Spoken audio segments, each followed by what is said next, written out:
L'intelligence artificielle doit être désarmée. Le mot est fort, je sais, mais il a été délibérément choisi car ce moment nécessite des mots capables d'attirer l'attention.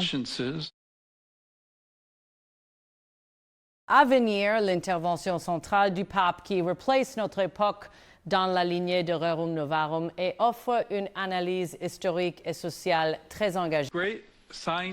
Quel beau signe d'espoir que malgré nos différences, nous puissions nous écouter les uns les autres. Cet échange témoigne clairement de la gravité du moment, ainsi que de la confiance qu'ensemble nous pouvons discerner les grandes questions de notre temps, et donc l'avenir de l'humanité. Au moment clé de l'histoire, l'Église est appelée à déchiffrer les choses de la dignité de l'être humain. Il y a 135 ans, mon vénérable prédécesseur Léon XIII a observé la situation des ouvriers d'usine, de leurs familles déracinées et des nouvelles formes de pauvreté engendrées par la rapide transformation industrielle. Il a compris que l'Église ne pouvait pas rester à l'écart. Un tournant historique menaçant la dignité humaine, l'encyclique Rerum Novarum donc, a prononcé son message évangélique et social sur les choses nouvelles en cours. Aujourd'hui, nous sommes confrontés à une transformation d'une ampleur similaire, avec des conséquences peut-être encore plus grandes. L'intelligence artificielle touche déjà de nombreux domaines de notre vie et influence les décisions qui façonnent la coexistence humaine. Elle modifie aussi de manière radicale la façon dont la guerre est menée. Tout comme le Léon d'autrefois, je me sens chargé de contempler une nouvelle transformation majeure.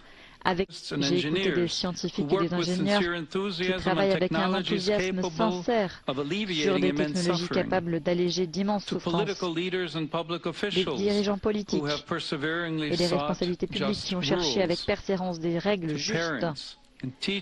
J'ai écouté des parents et des enseignants profondément préoccupés par l'avenir des générations futures. À suivre ces vives préoccupations sur les usages militaires et discriminatoires de l'intelligence artificielle et l'appel à en mesurer les risques humains et éthiques. D'autres voix très inquiétantes me sont également parvenues au sujet des systèmes d'armes de plus en plus autonomes, pratiquement hors de portée de l'humain pour être contrôlés efficacement.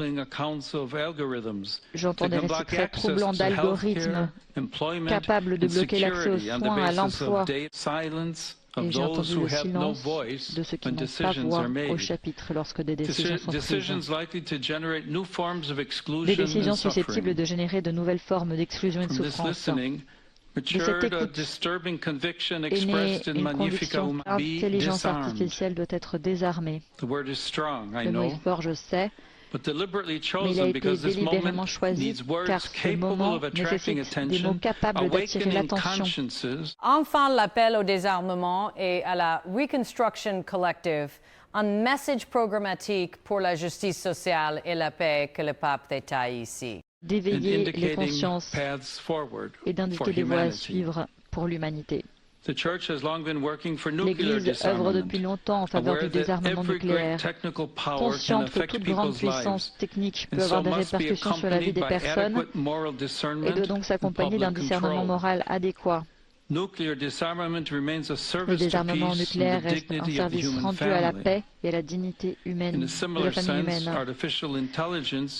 Dans le même esprit, l'intelligence artificielle exige aujourd'hui d'être désarmée, libérée des logiques qui en font un instrument de domination, d'exclusion ou de commun.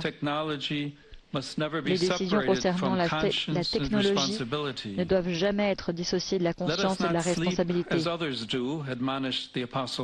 Ne dormons pas comme les autres, exhortait l'apôtre Paul, mais veillons. Une telle vigilance est nécessaire aujourd'hui. La paix n'est pas simplement l'absence de guerre, c'est la justice à l'œuvre.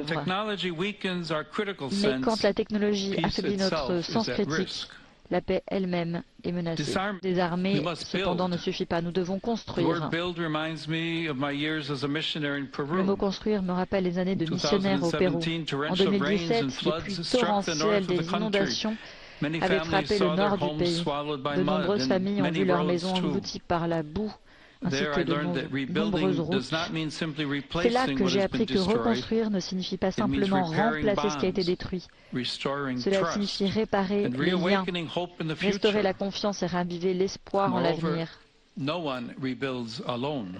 De surcroît, personne ne se reconstruit seul. Dans Magnificat Humanitas, j'évoque le prophète